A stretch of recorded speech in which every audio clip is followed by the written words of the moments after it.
Welcome to my final in-step session. I am delighted to have three distinguished diplomats join me for my final public act at the U.S. Chamber of Commerce. So let me say that I'm really a special thanks to Ambassador Nides, Ambassador Burns, and Ambassador Newland for joining me for this special session. I note there is a global audience here today. I thank my American Chamber friends from around the world, ambassadors and embassies represented here today, of course, my corporate friends and think tank and media that are joining us, and our C-SPAN audience. I want to begin by saying that I am not going to review the 29 years that I put in at the U.S. Chamber. I will simply say it's been an incredible journey for me, and I could not have done it without the outstanding team at the U.S. Chamber of Commerce.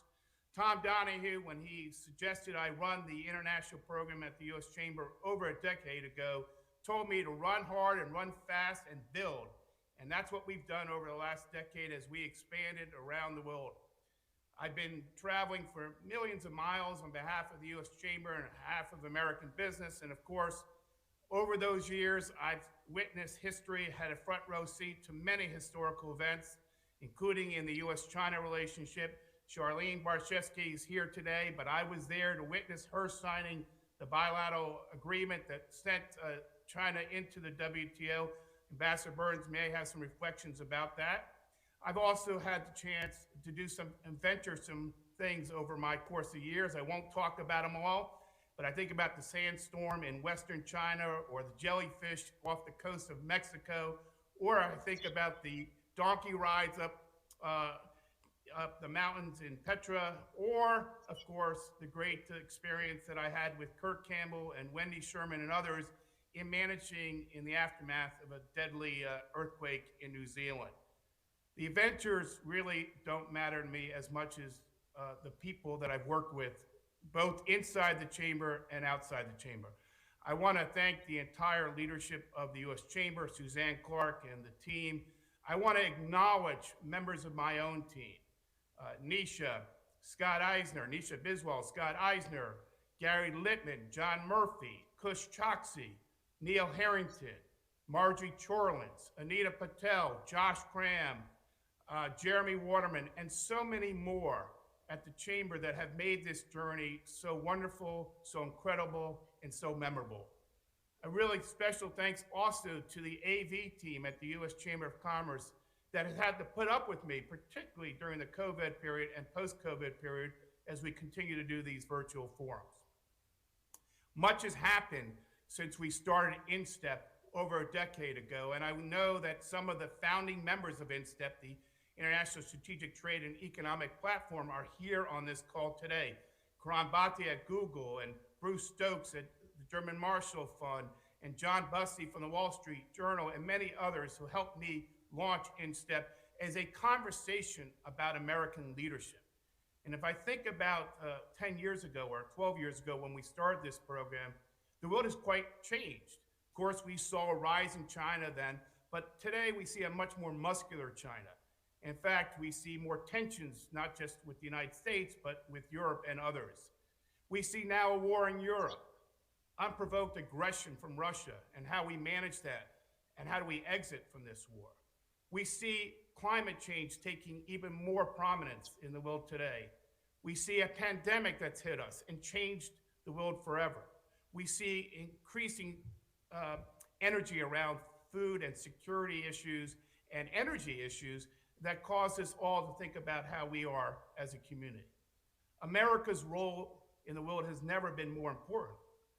But we also know that the world cannot be divided into blue and red teams. So how does America work with Europe and other allies in restoring our place in bringing world order and stability to a time where there's quite a bit of conflict around the world? We're going to get into that in today's conversation. But I just would be remiss if I didn't thank all the members of the Chamber, all the government officials who have participated in programs with me over the years, the hundreds of heads of state that I've probably hosted, the many ministers, the ambassadors and others, and I just want to thank everyone for having faith in the U.S. Chamber and the role we play in supporting government and supporting America's role in the world today. With that, let me transition to today's program, and let me begin by saying that this event today with three of America's most respected diplomats seems an appropriate way to end my tenure at the U.S. Chamber of Commerce. I want to start with a friend and reflect on the role of Secretary Albright, who said last year, who we lost last year, who said last year, if we have to use force, it is because we are America. We are the indispensable nation. We stand tall. We see the world for what it is. We're going to pose the question today, is America still the indispensable nation? Do we have the tools we need to project our leadership time of economic and geopolitical uncertainty? In fact, former Secretary Kissinger called that into question recently when he raised the issue of whether or not there is a global leadership vacuum. There is a common refrain that America is pulling back from the world, that American strength and impact overseas is diminishing, and that other powers, including China and Russia, are seeping into that. I'm not sure I agree with that, but I'm sure our guests will have a very different perspective as well about the role of American leadership in this world today. In the face of challenges from climate change to food security to global health system resiliency and beyond, U.S. leadership can help galvanize partners and allies to make a difference, to have a profound impact and shape on world effects. Today's discussion will look at ways America is extending its leadership, the areas and spheres where the leadership is most necessary, and what is driving and leading American diplomats to be a part of the solution. Let me begin with very brief introductions of three very distinguished diplomats. Ambassador Nick Burns is one of the nation's most distinguished diplomats. We're fortunate that he has helped navigate one of America's most complex challenges. And if you think about his nearly 3 decades of government service, he has served 6 presidents and 9 secretaries of state. And I have to say, as Undersecretary of Political Affairs, he's led negotiations on the U.S.-India Civil Nuclear Agreement and the long-term military assistance agreement with Israel. He also was a point of the Iranian nuclear diplomacy, serving as a point person in the second Bush administration. So he has served both Democratic and Republican presidents, and he has many other achievements, also having served as U.S. Ambassador to NATO. Next up is Ambassador Tom Nides. He was confirmed as U.S. Ambassador to Israel. Since taking up his post in Jerusalem, he has been a very active ambassador, very active on social media, and he's been at the forefront of some important developments, including dealing with the Abraham Accords, and as well as dealing with recent tensions in Israel and its surrounding areas. Prior to his current role, Tom was Managing Director and Vice Chairman of Morgan Stanley. He served as U.S. State Department Deputy Secretary of State for then Secretary Clinton, and he's had other important roles in government and in the private sector. And finally, Victoria Nuland, Ambassador Nuland, was confirmed in April 21 as Under Secretary of State for Political Affairs, making her the State Department's highest ranking career diplomat. She has incredible experience over 3 decades serving in various posts, including as Assistant Secretary of State for European and Eurasia Affairs from September 2013 until January 2017, and as State Department spokesman as well. She was the first female U.S. ambassador to NATO during President George Bush's 2nd term and chief negotiator on important treaties as well. And she has served at overseas posts in Russia, China, and Mongolia. Let me begin with each of you, and thank you again for being with us here today, with some personal reflections. Each of you have served in government and at times left government and have come back. First of all, what inspired you each to be in government service? And 2, how is today's time different than, say, previous times you've been in government? Toria, let me start with you. Well, first, Myron, thank you for having all of us, but more importantly, thank you for your almost 30 years of incredible, may I say, brilliant leadership at the Chamber. You have invigorated the relationship between government and business over all of these years. You provided a platform for our foreign guests to connect to business, and you've been a friend and mentor to many, many of us. So thank you for all of that, and I hope you get to have a pina colada somewhere fabulous after this. I will say quickly that was raised by a physician who basically felt that, the only worthy professions were in the services. So you go into the military, you could be a doctor, you could be in the clergy. But I also came from a household of divorce. So I was the family diplomat between my two parents. And then the third influence, I hooked on Tolstoy and Dostoevsky as a teenager. They were my gateway drugs, if you will, to all things Russian. And when I came out of university, it was high Reagan and there wasn't much business in Russia. So I went the government route and never turned back, and have had the honor also to serve with Nick Burns and Tom Nides, and loved it all the time. Both of them have been my bosses. With Nick, I basically just followed him in most of the jobs that he pursued. Look, I think, obviously we are now at the end of the post-Cold War period. We're in the post-Cold War period. So to me, unfortunately, it feels a lot like it did at the beginning of my career, that we have large powers contesting the rules of the road that favor freedom. They are doing it by threatening their neighbors, by coercing countries around the world, and therefore U.S. leadership, which has always been essential, is even more essential. I will leave it there and hear from colleagues. Nick Burns, your reflections on what's bringing you back to government, what concerns you, and what's inspiring you. Well, Myron, thank you. And I want to join Toria in just congratulating you on your terrific 3 decades at the U.S. Chamber. There's been nothing like it. And we're going to all miss you, but we know you've got a great future ahead. And so congratulations on that. I also just wanted to say to answer your question, what a pleasure it is to serve with people like Toria Nuland, who's one of my closest friends and closest partners in the U.S. Foreign Service, both of us career Foreign Service officers. And to think that we can attract people like Tom Nides, who's had this career between business and public service, it really is a strength of America. You asked me why I came back into government. I was a Foreign Service officer, left in 2008, taught at Harvard for 13 years. I came back, I suspect, for the same reasons that Toria and Tom did.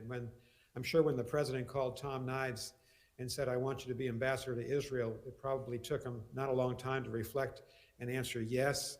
I know that when the president called Toria to be Undersecretary of State for Political Affairs, of course Toria was going to serve. And when the president called me, I had the same reaction. Of course I accepted, because if you can't get if you can't get excited about public service in these 3 jobs, you're in the wrong business. And in my case, I've been going back and forth to China for 34 years. But I knew it was a critical time for our relationship with China. I believed in the president's vision. I knew that we had bipartisan support in the Congress between Republicans and Democrats for a really robust American policy to defend our interests out here in the Indo-Pacific, to compete with the Chinese where we absolutely have to compete, and to try to engage them on issues like climate change, global health, agriculture.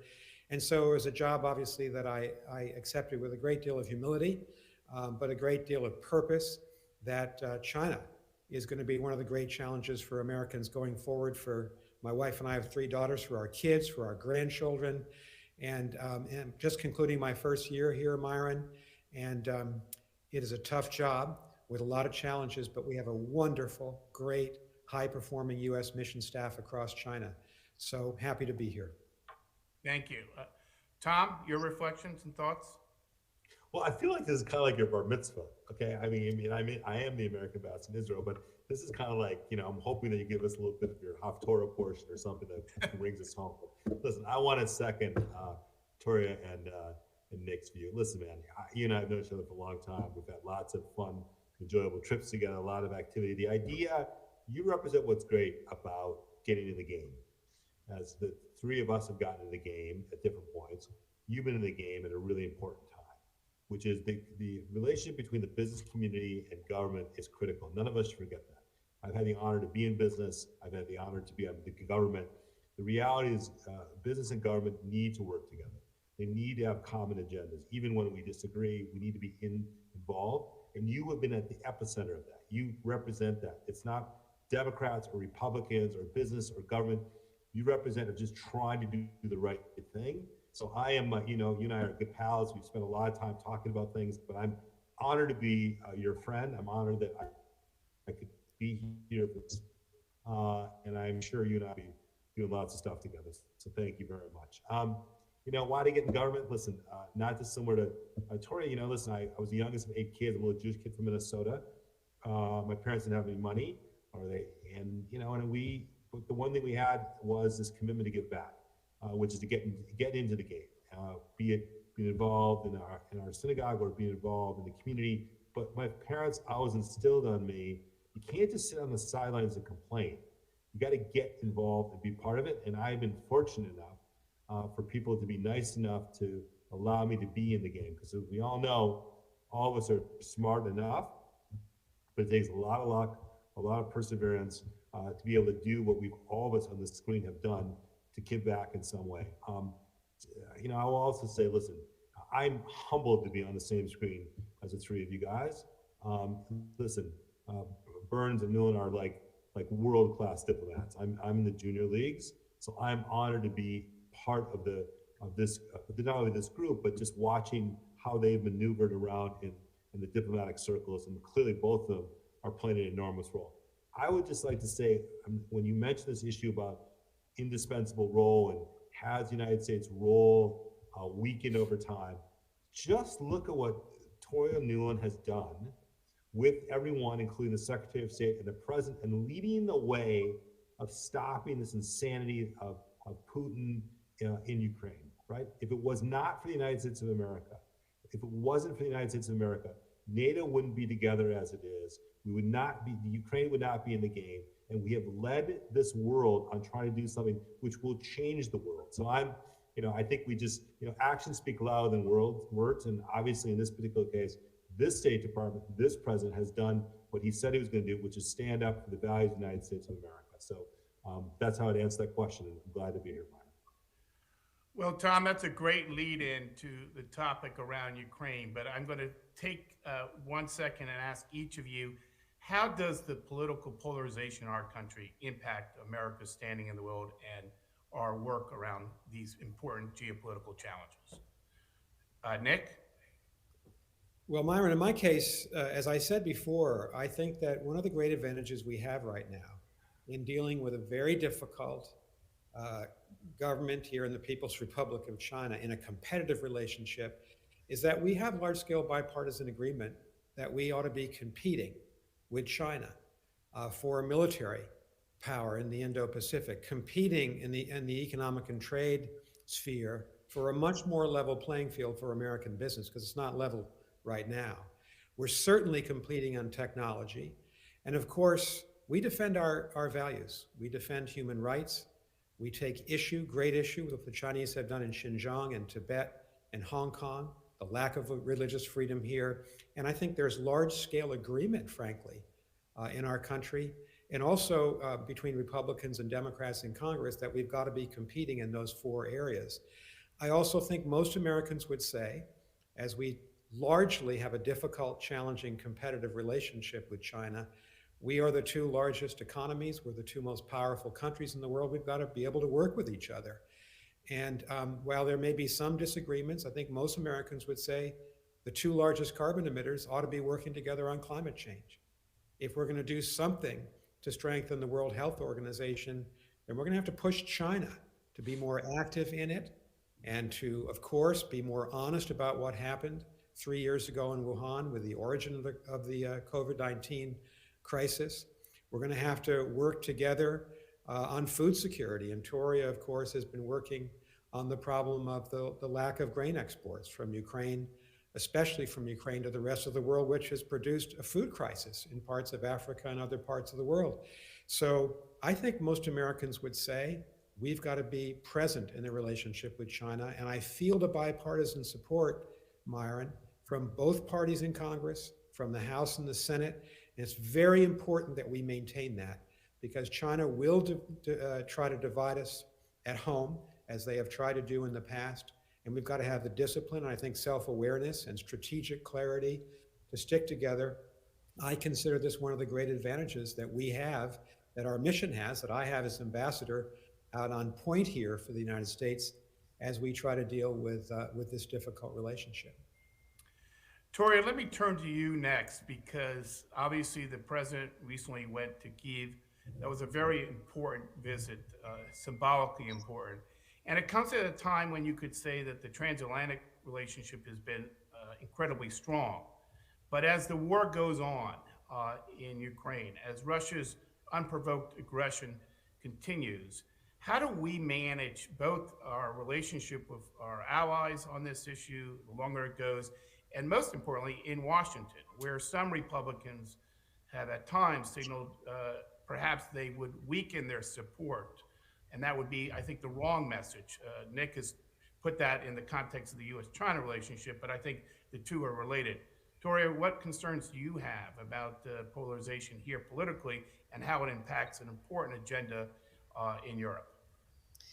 Well, Myron, I would say in my more than 30 years in government, we're actually on international issues, as Nick said, more united than during most periods of my career. You know, we're deeply cleaved as a country in terms of domestic politics, in terms of the culture wars, in terms of our definition of rights and freedoms at home. But if you look at what's happening, not simply in terms of the unity on China, the unity on support for Israel, Tom will speak about, but on Ukraine, you know, the U.S. has contributed more than $30 billion to the security, economic prosperity, humanitarian situation in Ukraine, and you can't do that without overwhelming support of both parties in the Congress. You're not wrong that on the fringes of both parties, folks are starting to question, but fundamentally, when you look at how this issue is polling around the country, Americans hate a bully. They do not want to stand on the sidelines while Putin's Russia eats its neighbor.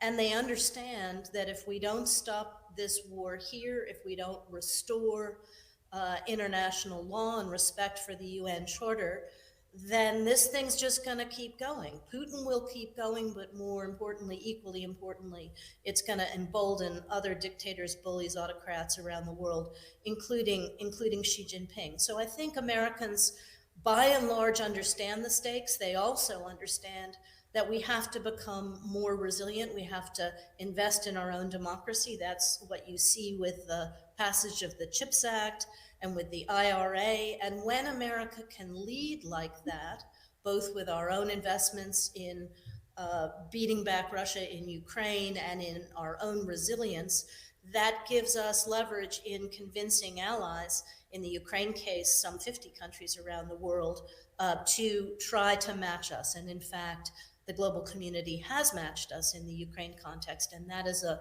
direct result of the fact that they see that both parties are joined in this effort. And frankly, the president's done a superb job of keeping it that way. But frankly, Putin has helped as well, because he's just been increasingly vicious and brutal, and Americans don't want to stand for that on this planet.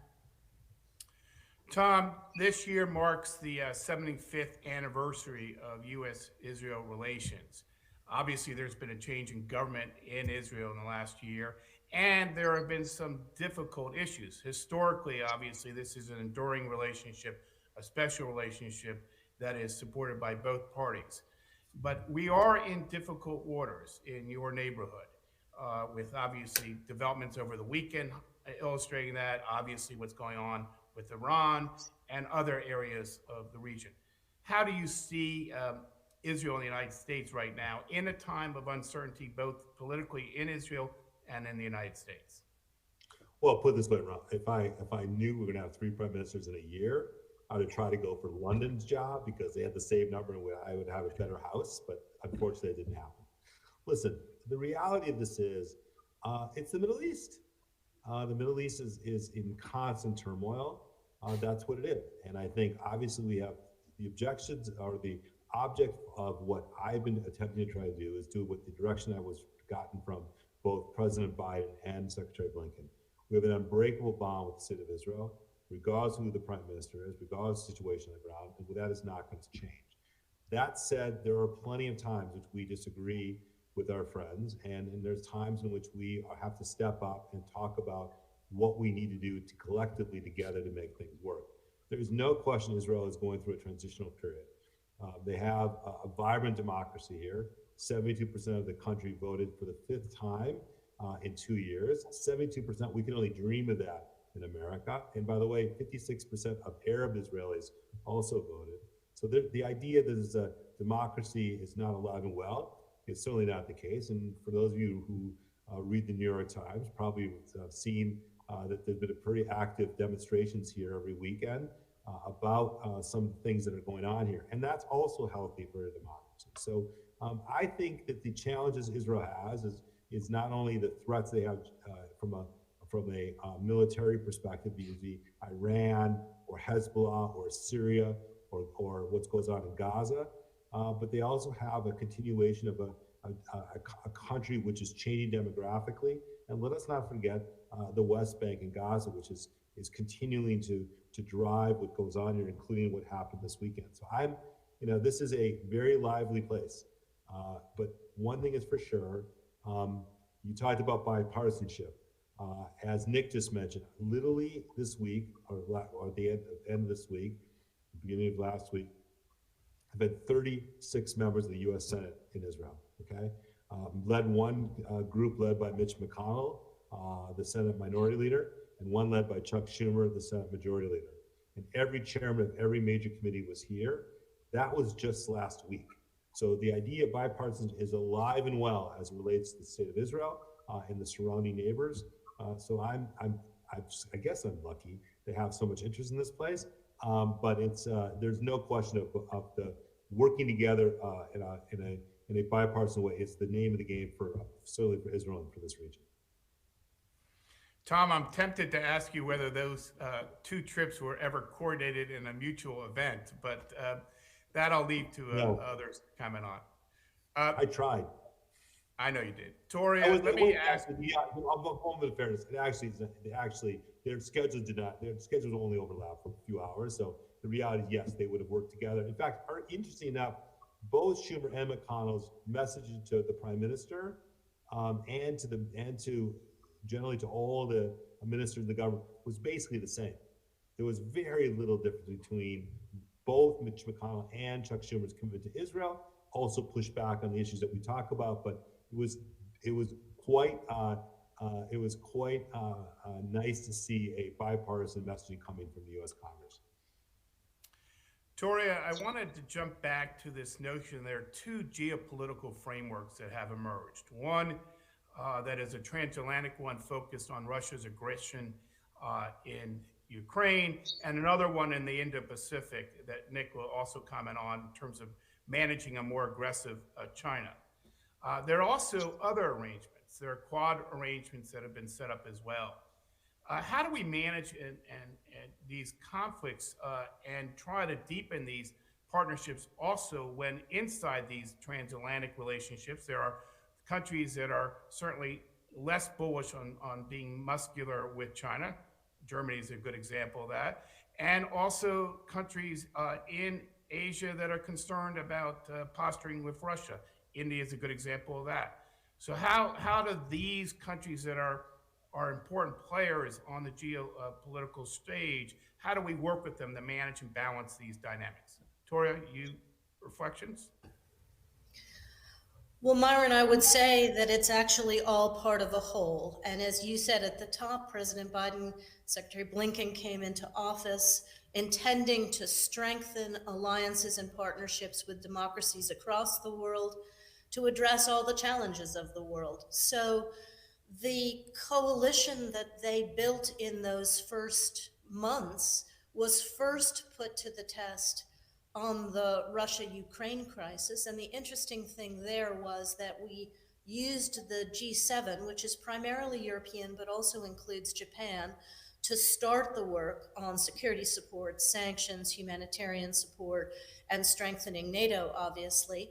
But the Japanese made that investment because they knew that Xi Jinping was an equal threat to the rules of the road that have kept us safe and free and prosperous, starting in Asia, but also coercing countries all over the world. And therefore, if Japan made an investment in the European theater, that would give leverage for the Europeans to better understand that the same issues are at stake with China, and that they also need to increase their resilience vis-a-vis China. They need to strengthen their export controls, their investment screening, their supply chains, all of those things. So as we work with countries from Australia to India to Japan to the European Union to Canada and the UK, the conversation, of course, is about the individual issues that we're working on, but fundamentally it's about defending the UN Charter, defending sovereignty and territorial integrity of states, defending peaceful resolution of problems, and standing up to coercion and standing up to bullies, and using all of the tools in our toolkit to do that.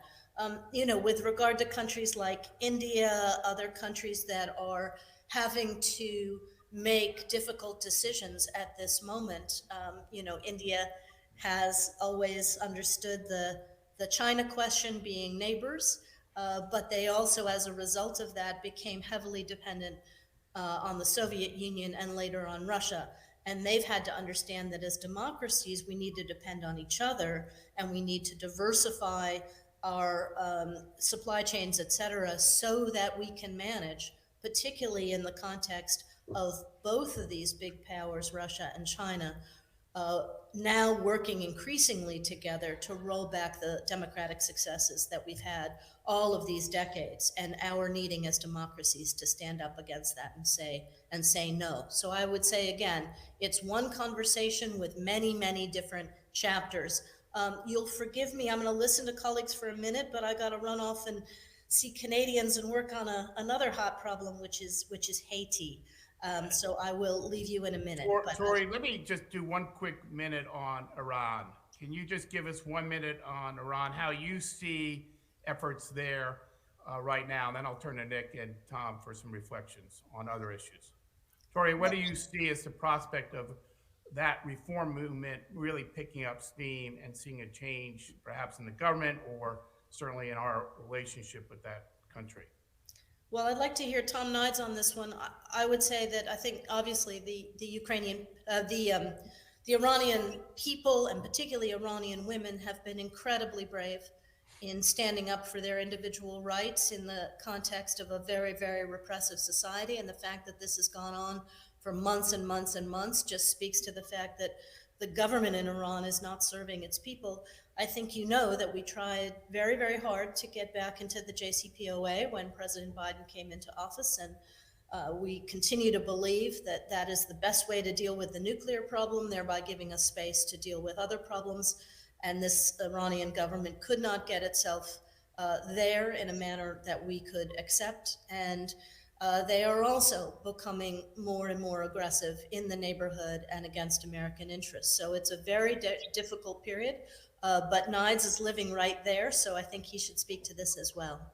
Toria, thank you for being on today. Tom, I was going to turn to Nick next, but let's stay on this topic for a second, because I was also going to ask you about the normalization process, the Abraham Accords. Do you want to reflect on, Ron, for a second, what you see from your vantage point? We're in a very dangerous place, guys. And when people, talked about ripping up the JCPOA, it's not a political comment, it's just a fact. And where we are today, you could argue, are we in better shape today than we were, 3 years ago or 4 years ago when we wanted to keep the agreement, and or what we were at the beginning of this year? The answer, I think, is probably no. I mean, Iran is, if you believe what you read in the New York Times or the Washington Post, are pretty close to breakout if they wanted to. There's no question the situation on the ground in Iran is complicated. The economy has not collapsed, contrary to what some people would conventionally believe. They're still funding the proxies, which is dramatically problematic for us. But the president has been very clear from the get-go. He will not stand by and watch Iran obtain a nuclear weapon. So we're doing everything we can to make sure that doesn't happen. And, we're working with Israel and many of the countries in the Middle East to make sure that doesn't happen. But I'm under no illusions, as Toria is, or any of us who are working on this issue. It's dangerous and it's complicated. And I think the reality of this is that it should be a wake-up call to everyone in the region when Iran is producing and sending drone technology to the Russians that have now been used against the Ukrainian people. So if you think there's not an axis here between Iran and Russia, and God, hopefully not China, it should be a wake-up call to all of us. So we're working on this day and night to make sure Iran does not obtain a nuclear weapon. Tom, I want to go to Nick, but do you have 30 seconds on what we can do to support the reform movement there? Is there anything that we're not doing that we might step up to encourage some of the reform efforts underway that, need outside external pressure? Yeah, listen, we don't, obviously we don't support regime change, I guess, not publicly anyway. And I think ultimately, this has to come from the ground up. It is happening. I don't think it's near, a collapsing of the government or a collapsing of the current regime, but it's certainly a wake-up call. I think it's not only a wake-up call to the world, but obviously, listen, there's the women and men in Iran clearly want something different. How much they can get away with to get done is yet to be told. But I think ultimately, the behavior of the Iranian regime is certainly troubling for all of us. And given what they're now doing vis-a-vis Russia and Ukraine is even more concerning. And listen, if you live in Israel like I do, Israelis should and are concerned about the security of the state of Israel. And obviously, as we've said 100 times, we've got Israel's back, but it is certainly without some huge concerns. Nick, I've obviously in the fall, the president's meeting with Xi Jinping was important. It was set as a positive exchange to steady the relationship, to create a floor perhaps, and to find ways, as you suggested earlier, to really work together with China where we have common interests, pandemic, health, climate, etc. But also to address significant differences in the relationship. Since that visit, though, we've had the balloon incident, we've had concerns about Chinese behavior with Russia, and we've had other issues that have popped up. And you've been tough in your messaging in China about these issues. Secretary Blinken certainly has had some tense exchanges. Where are we right now in the U.S.-China relationship? And where can we go to sort of stabilize the relationship at a time where we have so much difference in how to manage some of these geopolitical conflicts?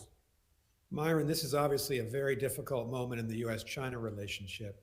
You're right.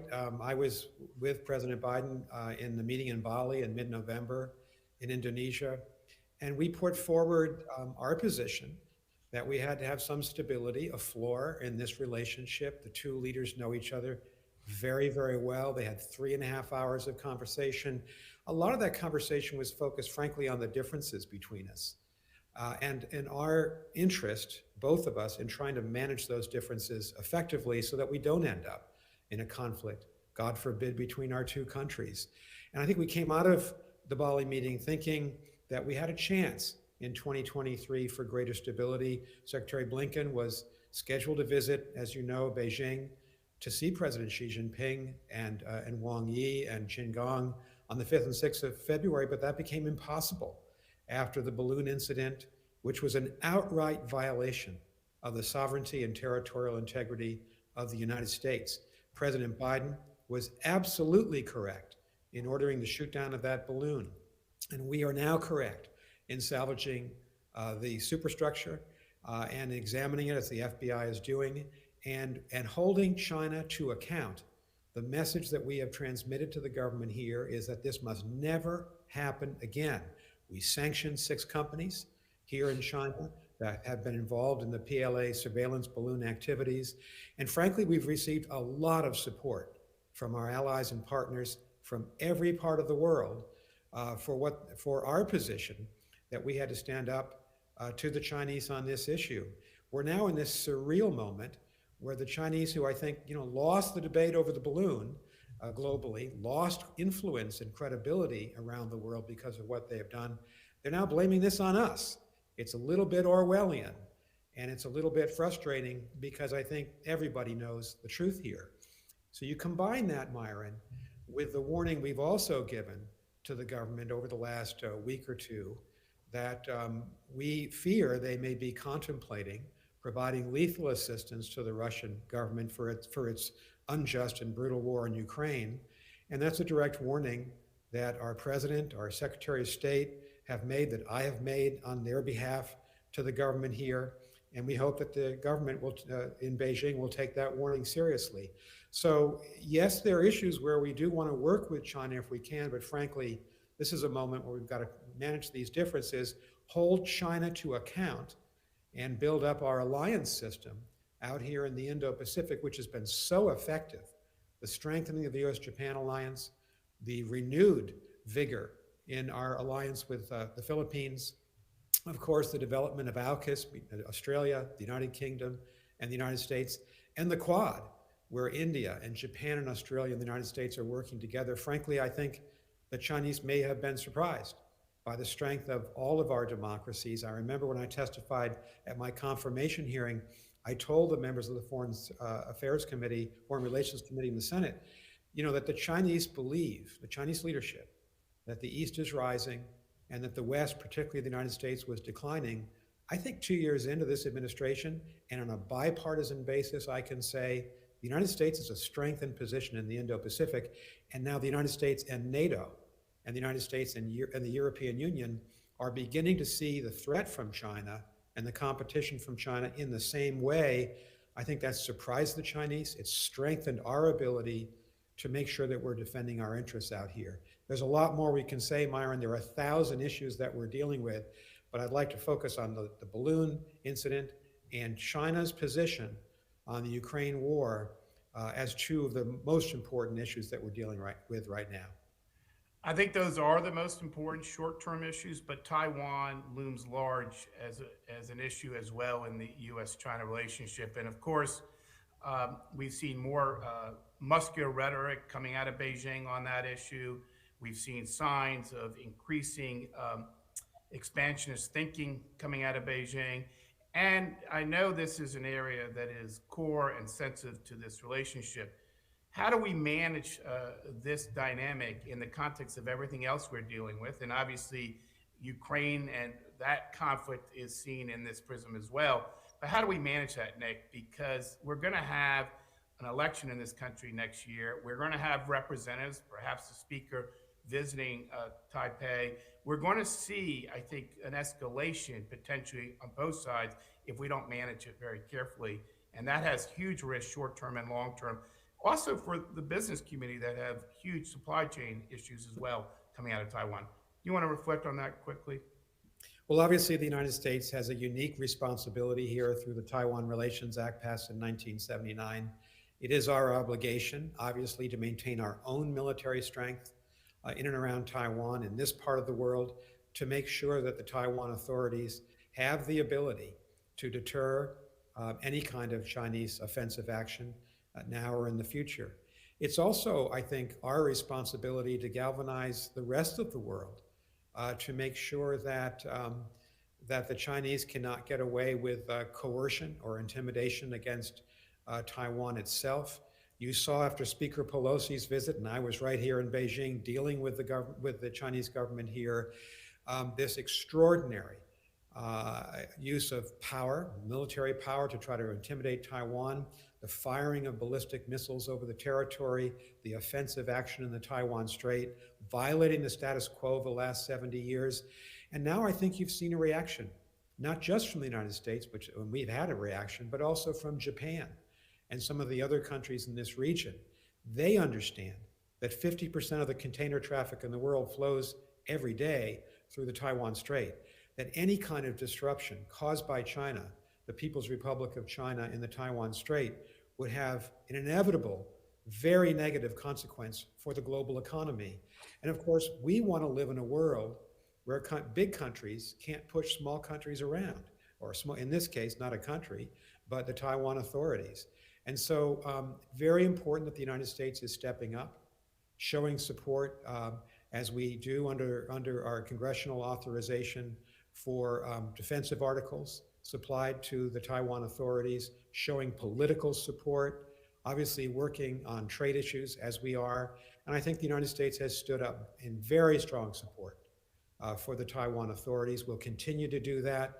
And hopefully the message to Beijing, which will sink in, is that the United States and our allies want to see the government here respect the status quo, stand down from some of their more aggressive activities, and respect the fact that we need a peaceful solution to the cross-strait differences. That's a message that Beijing needs to hear, not just from us, and it's hearing it from us, but from countries in Europe, and they're beginning to hear it from Europe, as well as this part of the world. Tom, when you went to Israel, I know one of the things that excited you about the opportunity, not only your commitment to the bilateral relationship, was the expansion and deepening of the Abraham Accords. And this is an area where you've given the previous administration some credit. There is work to be done. There is work that you have helped lead. Tell us where we are in Israel's relationship with some of its neighbors and where we could go. Could we see even more progress, for example, in the Saudi relationship with Israel in the years to come? And how do we get there? And how does the private sector play a role here? Well, first, Martin, it's a great question. And when I was fortunate enough to be confirmed at my hearing, one of the first questions some of the Republican members asked, did the Biden administration support the Abraham Accords? And at that time, when I was getting confirmed, there was even questions, were we going to even refer to them as the Abraham Accords? And I said to the Senator, I love the Abraham Accords. Let me repeat, I love the Abraham Accords. To be clear, the Trump administration and my predecessor, David Friedman, and Jared Kushner, these guys deserve, and Bibi Netanyahu, deserve an enormous amount of credit for having an idea, a vision, and getting it done. Okay? The Abraham Accords have made, in fact, Israel and the region safer, more effective, and I give them a lot of credit. We now need to take what was a great idea and an actual an event and make them more real and more substantial with not just the elites, but within the countries themselves. So you have Bahrain, you have Morocco, you have the UAE, you obviously have Jordan and Egypt, who are both early adapters, not necessarily the Abraham Accords, but early normalized these countries. And now our objective, the Biden objective, is to make sure those relationships with those countries are strong, not only on a bilateral, but a multilateral basis. I think you see it every day. Trade between Israel and the UAE has gone off the charts. Israelis, I was just in the Emirates, get on a plane and the plane is full with Haredi Jews, all Orthodox Jews, as well as just general Israelis. Same thing with Morocco and Bahrain. So the Abraham Accords were not only phenomenally successful, have added to a whole security element, which I think all of us are happy with. But the question about, can you expand it? Sure. Obviously, we were on the road to move on Sudan. Ultimately, they had a problem. They had the military took over the civilian government. Until that gets back to where it needs to be, obviously, we would love to have Sudan back in or be part of the Abraham Accords. You mentioned Saudi Arabia. Listen, I would personally, and I think I speak for a lot of people, wouldn't it be grand if Saudi Arabia normalized with Israel? And that's something that I think that certainly Bibi Netanyahu is one of his biggest priorities, next to Iran, of course, is the normalization of Saudi Arabia. We want to play a role in that and try to get that to happen. The business community can play an enormous role in it. It's the importance of the bilateral relationship between the United States and Saudi Arabia obviously has had its struggles. It will continue to improve. As that improves, that will also incentivize the Saudis to do bigger things vis-a-vis Israel. So I think ultimately, if tomorrow, just hypothetically, Saudi Arabia announced they were normalizing with Israel, all the rest of the GCC countries would come with them. So this is not just about Saudi Arabia, as important as Saudi Arabia is. It's about the whole rest of the Middle East. And at that point, the whole dynamics of this place changes. And again, hugely successful, hugely important. And I work a lot of time and a lot of energy to try to keep building upon what the former administration did and try to improve it and increase it and add to it. So we have time for just two quick questions, and I want to pose them both for each of you. So Nick and Tom, we often talk about national security trumping economic issues. The reality is, to me, economic security is tied to national security. The stronger we are competitively, the stronger we are as a nation, the stronger we are in America's leadership around the world. Nick, I want to turn to you because so much of the attention, even in your comments today, have been around security and defense arrangements. But we have a big economic relationship with China. Let's not forget that we do $1 trillion worth of business. It's not perfect. We have real concerns about China's record. We have concerns about its emphasis on state-owned enterprises and the regulatory behavior of the government. But we want to continue to work on this relationship in areas where we can do business. There has to be, sort of a traffic light approach, right? Areas which are red, areas that are yellow that need to be defined, and areas that are green. Where is the economic relationship heading at a time of great turmoil? And Tom, in your response, please also comment about where does economic relations fit into the narrative on the U.S.-Israel relationship, which gets so much attention on the security reasons for all the obvious reasons. Nick? Well, Myron, as you know, one of the ironies of the present relationship between us and China, which has been so difficult across the board, is that our two-way trade is increasing. The figures just released by the Department of Commerce for 2022 show a $690 billion trade relationship, two-way trade relationship between us and China. That's a major increase over just a couple of years ago. And there are areas where Americans are doing well and should continue to do well. I'll just give you one example, agriculture. American farmers and ranchers sold nearly $41 billion of American products to China last year. That's 1/5 of all of our agricultural exports in the United States go to China, and it's our largest single export market. So that's a relationship that's going quite well and working for our farm community and our ranch community. On the other hand, I think technology is going to be the heart of the battle, Myron, as we think about the future of our economic relationship. In fact, I'd say the future of our relationship overall, technology will be one of the most challenging and compelling issues. And you've seen our administration, the United States, with a lot of congressional support, take some very tough actions against China. Our October action, taken through the Department of Commerce, to deny to Chinese companies sophisticated chips and semiconductors and supercomputers, for example. And that was a major action that we had to take so that, as the White House put it in describing this action, we don't give the national security community here in China, the PLA, the Chinese intelligence authorities, technology to overtake us. And we protect what's important in our own economy and national security establishment. I think technology is going to remain a contested area. And of course, there are real limits in law about Chinese companies to invest in companies in the United States in technology areas that we deem to be important for our national security. And of course, Congress is now talking about, and the administration contemplating, what we need to do to encourage American companies not to invest in the civil military fusion in the national security complex here in China. That's very important for our future. I think it's going to be front and center in our relationship as we go forward. So, I just came from an American Chamber event tonight in Beijing. We are encouraging American companies in certain areas to trade.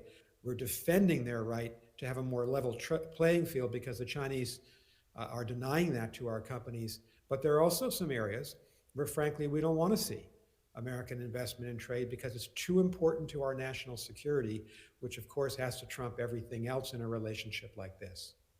Tom, just 30 seconds, because I know that you fostered the cyber and you've been a proponent of the cyber and digital agenda between the United States and Israel, and we appreciate that because the U.S. Chamber has played a role in this. Your reflections, quickly? Just, as Nick said, this is the economics is the driver. Listen, this is the startup nation. This is a startup nation. This is the economic, heart of the Middle East vis-a-vis technology and new technology, both in healthcare and in cybersecurity and every other element that Israel is leading the way. There's not a private equity firm or an investor who does not invest in Israel. In fact, arguably, the dependence on Israel for the U.S.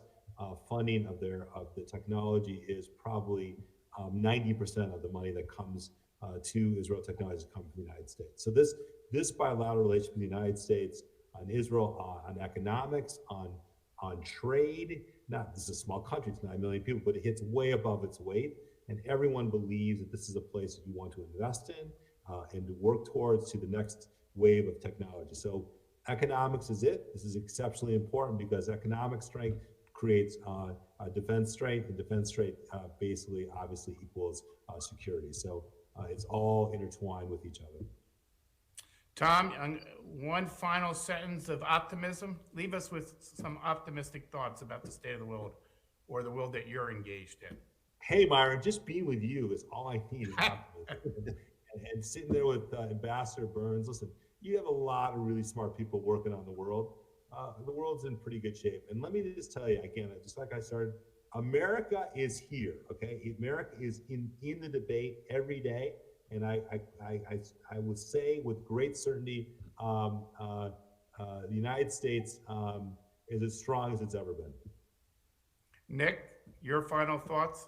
Give us something to grip to. Something hopeful to end this program with. I would very much mirror what Tom just said. From my perspective, sitting here in China, looking out at the Indo-Pacific, our American position is stronger than it was 5 or 10 years ago. It's the strength of our alliances. It's the strength of our private sector. It's our innovative capacity and our R&D capacity, which comes from our research institutions and our big tech companies. And I do think that the Chinese now understand that the United States is staying in this region. We're the leader in this region in many ways, and that we want a future of peace with China. We don't want, as President Biden makes clear every time he talks about this, we don't want conflict, but we're going to hold our own out here. And I feel optimistic. I'm just concluding my first year as ambassador about the American position in this country and in this region. And I thank the president for the opportunity to do this job. I thank the Congress for speaking with one voice between Republicans and Democrats on these issues. It's a great strength of our country. And Myron, congratulations on 3 decades at the Chamber. Tom and I, Toria, are going to be sorry to see you go, but looking forward to seeing your many accomplishments in the future. Well, this has been a terrific way to close out my public chapter at the U.S. Chamber of Commerce, to have Ambassador Burns, Ambassador Nides, and of course, Ambassador Nuland with us today, talking about America's role in the world. It is clear that we are an indispensable nation. It's clear that America's leadership is needed at a time of geopolitical conflict around the world. It's important that we don't go alone, that we stand with our allies, that we build alliances even in areas of the world that we didn't talk about today. The challenges are before us, but the reality is that today the rest of the world is watching as America confronts Russia's aggressive behavior, as it deals with the challenges of managing China's rise, and as it deals with so many other issues that require U.S. leadership. So I am grateful for the incredible diplomats that serve our country. We heard from 3 of them today. I think the private sector role in this has never been more important in working with our government, and we continue to do that. I am not retiring from my commitment to be engaged on world events. I'm not retiring from my commitment to work with the private sector and ensure that we continue to see that close cooperation between the public and private sector. But I thank you all for tuning in today. I thank my many friends and colleagues and my former staff and current staff for their contribution to my 29 years. Without them, this would not have been a possible, incredible journey. So thank you all for joining us here today, signing off for the last time as the Executive Vice President, Head of International Affairs at the U.S. Chamber of Commerce.